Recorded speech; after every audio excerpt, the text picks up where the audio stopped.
नमस्कार, मैं हूं आपके साथ अभिषेक भट्टाचार्य। ये खबर बिल्कुल भी अच्छी नहीं है। ये अचानक हुई घटना जिसको लेकर हर कोई हैरान है। दिल्ली से इस वक्त की बड़ी खबर आपको बता रहे हैं। लाल किले के पास हुआ ये विस्फोट, इसने हर किसी को हैरान करके रख दिया कि आखिर ये हुआ कैसे। मध्य प्रदेश के मुख्यमंत्री डॉक्टर मोहन यादव ने इसको लेकर दुख जताया है। सोशल मीडिया पर उन्होंने पोस्ट किया। पीड़ित परिवार वालों के प्रति उन्होंने संवेदना जताई। घायल नागरिकों के शीघ्र स्वास्थ्य होने की उन्होंने कामना की। आपको बता दें, स्वस्थ होने की उन्होंने कामना की। लाल किले के पास जैसा कि शुरुआती तौर पे बताया जा रहा है कि कार में विस्फोट हुआ है। राजधानी दिल्ली में शाम के समय उस वक्त विस्फोट हुआ। हर कोई हैरान रहेगा कि ये आखिर हुआ कैसे और किसने किया। कार विस्फोट के इस मामले को लेकर आपको बता दें कि तमाम एजेंसियां इस वक्त जांच कर रही हैं और इन सब के बीच में सभी की संवेदना उनके साथ जिन्होंने अपने को खो दिया। अभी तक आंकड़े स्पष्ट नहीं है, लेकिन माना जा रहा है कि 1 दर्जन के करीब लोगों की जान गई है इस घटना में और काफी सारे लोग इस वक्त घायल हैं।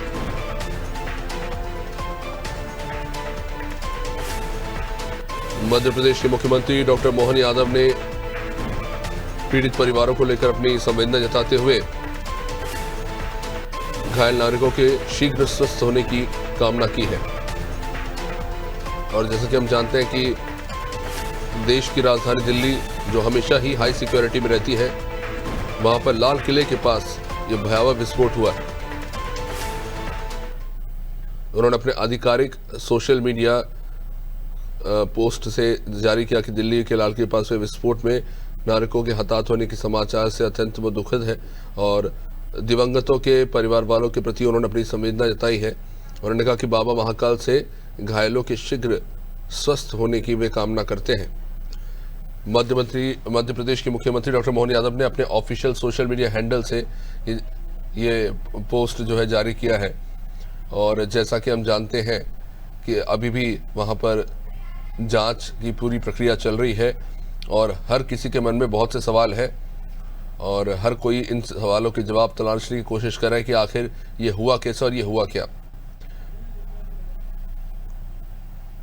तो चलिए, दिव्या इस वक्त हमारे साथ जुड़ी हुई है राजधानी भोपाल से।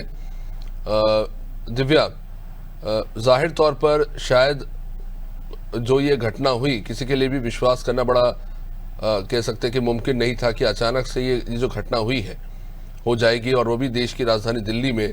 और कितने लोग घायल हैं, कितने मृत हैं, ये आंकड़ों को लेकर तो खैर अपने स्तर पर असमंजस है, लेकिन जाहिर तौर पर कई लोगों ने अपनों को खो दिया। और इन सब के बीच में कहीं ना कहीं कह सकते हैं कि नागरिक सुरक्षा को लेकर जो कह सकते हैं कि असमंजस की स्थिति पैदा हुई है, कहीं ना कहीं वो एक बड़ी चुनौती है। और इन सब के बीच में मध्य प्रदेश के मुख्यमंत्री जिन्होंने पीड़ित परिवारों के लिए अपनी संवेदना जताई है, जाहिर तौर पर सभी के लिए इस वक्त ये बड़ी सोचने वाला विषय है। कितने लोगों ने अपनों को खो दिया और ये जो घटना हुई है इसकी मंशा क्या थी, इसका उद्देश्य क्या था, इसके पीछे कौन थे?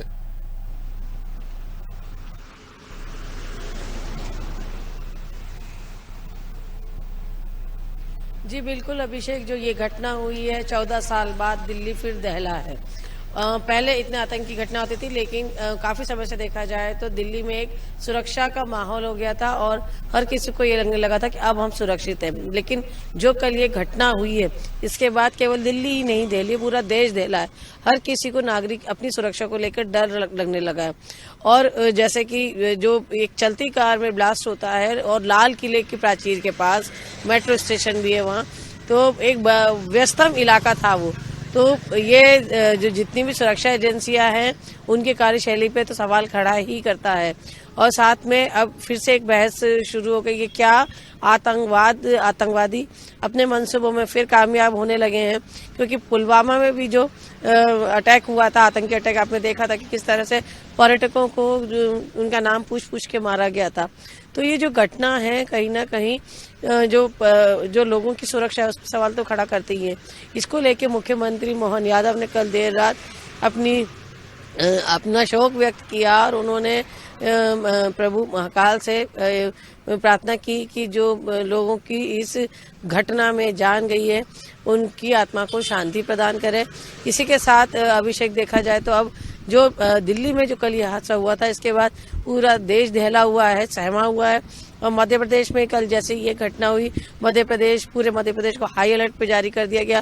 खुद डीजीपी ने वीडियो कॉन्फ्रेंसिंग करके सभी आईजीज, एसपीज को जो सुरक्षा है उसको लेके चौकसी करने के निर्देश दिए। और यही कारण था कि कल खुद जो कमिश्नर हरिनारायण चारी हैं भोपाल कमिश्नर, वो खुद मैदान में उतरे और रात में कई जगह उन्होंने चेकिंग कल ही पुलिस ने सघन चेकिंग का जो है कार्यक्रम चलाया और जगह जगह चेकिंग की गई, गाड़ियों की चेकिंग की गई, बस स्टैंड की चेकिंग की गई, हवाई अड्डे की चेकिंग की गई और जो पब्लिक एरियाज है उनकी भी चेकिंग की गई। तो कल से एक बार फिर जो पुलिस है वो मैदान पे है, क्योंकि हर कोई इस चीज को लेकर सहमा हुआ है। और मध्य प्रदेश के लिए तो ये घटना इसलिए भी थोड़ी अहम हो जाती है अभिषेक कि कुछ दिन पहले जो अदनान करके एक व्यक्ति था, जो संदिग्ध एक आतंकी था, वो भोपाल से पकड़ाया था। भोपाल के जो निशातपुरा इलाका है निजामुद्दीन का, वहां से एक आरोपी पकड़ाया था जो सीरिया के ISIS के जो आतंकवादी जो संगठन है उससे सीधे कांटेक्ट में था और उसकी चैट से भी ये साबित हुआ था। और जो NIA था उसने उस संदिग्ध व्यक्ति को पकड़ा था और उसको पकड़ के ले गई थी। और ये करीब जब दिवाली थी तब ये बात का खुलासा हुआ था कि आतंकवादी दिल्ली पे हमले करने की योजना बना रहे हैं। हालांकि अब ये जो घटना हुई है, अब ये जांच का विषय है कि आखिर इसके पीछे कौन लोग हैं। फिलहाल अभी तक किसी आतंकी संगठन ने इस पे की जिम्मेदारी नहीं ली है। अब देखना होगा कि कौन सामने आता और क्या आगे होता है इसमें।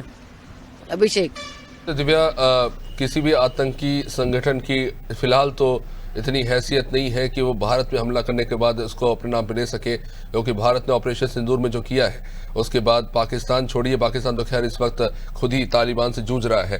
पर इन सब के बीच में जो आपने दिव्या बात की, बहुत महत्वपूर्ण बात है ये कि फरीदाबाद में हम विस्फोटक पदार्थ पकड़ते हैं और ये 100-200 ने 300 साढ़े 300 किलो जो है विस्फोटक सामग्री बनाने के लिए जो इस्तेमाल किया जाने वाला इंग्रेडिएंट है वो बरामद होता है। उसके बाद एक डॉक्टर मिलता है जो साइनाइड से भयानक जहर बनाने की कोशिश कर रहा है ताकि वो किसी पानी में या जो भी उसका उद्देश्य होगा कि किस तरह से वो हमारे देश को नुकसान पहुंचा सके। तो एक चीज है जिस पर हम चाहते हैं कि जनता को भी पता चले कि देखिए, पुलिस है, आर्मी है, नेवी है, सब है, लेकिन 140 करोड़ की आबादी में कुछ लोग ऐसे घूम रहे हैं जो इस भीड़ के बीच में अपने मंसूबों को अंजाम देने की कोशिश कर रहे हैं। और हमें ही लड़ना होगा, इससे हमें जागरूक होना होगा कि अपने आसपास उन लोगों को देखिए जो लोग आपको संदिग्ध लगते हैं, उन्हें आप पुलिस को बताइए। और जैसा कि इससे पहले भी एक बार हुआ था कि पुलिस सीधा बोला गया था स्थानीय प्रशासन के द्वारा, अगर आपके आसपास कोई भी किराएदार आ रहे हैं, कोई भी रह रहे हैं ऐसे और आपको संदिग्ध लगते हैं, तो तुरंत सूचना दी जाए पुलिस को या अपने स्थानीय प्रशासन को कि हमें ये व्यक्ति संदिग्ध लगता है। अब ये समय आ चुका है, हमें जागरूक होना चाहिए, क्योंकि ये हमारे लिए, आई थिंक, ये देश के हर दूसरे नागरिक की बात है जो बस से ट्रेवल करते हैं, ट्रेन से गुजरते हैं या रास्तों में चलते हैं।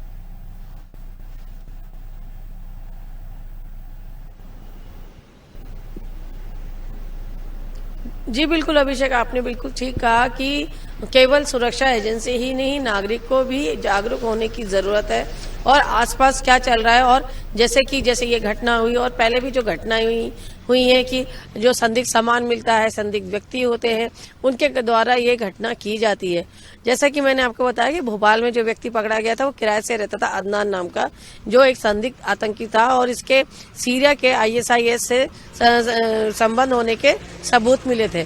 सवाल सबसे बड़ा ये है कि अभिषेक कि केवल सुरक्षा एजेंसी ही कब तक जिम्मेदारी लेंगी, नागरिक कब जागरूक होंगे, नागरिक खुद की जिम्मेदारी लेना कब सीखेंगे, क्योंकि लगातार पुलिस और सुरक्षा एजेंसियों द्वारा ये बात की अपील की जाती है कि आप जिनको भी किराए पे रखें, किराएदार के रूप में रखें अपने घर में, उनकी जानकारी अपने नजदीकी पुलिस स्टेशन में दें। इसके लिए काफी मुहिम भी चलाई जाती है, इसके द्वारा काफी पनिशमेंट भी मिलता है, जुर्माना भी लगाया जाता है जो लोग इसकी जानकारी नहीं देते, लेकिन इसके बाद भी आप देखेंगे कि इस पे कोई लोग कितनी ढिलाई बरतते हैं। और यही कारण है कि ऐसे आतंकी जो होते हैं वो जहाँ पे जो अपने जो सुरक्षित समझते हैं जिन इलाकों को, वहां जाके छुप जाते हैं और फिर ऐसी घटनाओं को कारित करते हैं। अभिषेक, जैसे कि पहले बहुत मतलब आप 14 साल पहले देखेंगे तो जब सिमी का आतंकी संगठन पूरा बहुत ज्यादा सक्रिय था, तब उनके स्लीपर सेल इसी तरह काम करते थे कि एक वेश बदलकर, अपना नाम बदल के, काम बदलकर इलाकों में छुप जाते थे और फिर ऐसी आतंकी घटनाओं को अंजाम देते थे। फिर जब शक्ति बढ़ती गई तो उसके बाद इनका पूरा संगठन नेस्तो नाबूद हो गया। अब जिस तरह से पहलगांव की घटना हुई, उसके बाद कल जो ये एक हृदय विदारक घटना थी जो लाल किले में हुई, जिसमें 8 लोग मारे गए, जिसमें 2 महिला शामिल हैं। इसके बाद एक बार जरूरी है, सुरक्षा एजेंसी तो अब जागरूक होंगी ही, सतर्कता तो बरतेंगी ही, लेकिन इसके साथ बहुत जरूरी है कि हम अपने आसपास के लोगों को और जो सामान होता है संदिग्ध, और जब हम सफर करते हैं तो जो लोग संदिग्ध दिखते हैं उनके लिए हमें जागरूक होना और सतर्क होना बहुत जरूरी है। अभिषेक, तो जैसा कि हमारी सहयोगी जो कह रही हैं, बहुत जरूरी है। देखिए, किसी भी निष्कर्ष पे मत पहुंचिए, क्योंकि हमारी तमाम केंद्रीय जांच एजेंसियां इस मामले को लेकर जांच कर रही हैं, और किसी भी ब्रेकिंग पर भी विश्वास मत कीजिए जब तक कि केंद्रीय गृह मंत्रालय इसकी पुष्टि ना कर दे। हम आप तक वही जानकारी पहुंचाएंगे जो आधिकारिक रूप से पुष्टि जिसकी हो चुकी है। किसी भी ऐसी खबरों पर विश्वास ना करें, ना ही सोशल मीडिया स्टोरीज पर।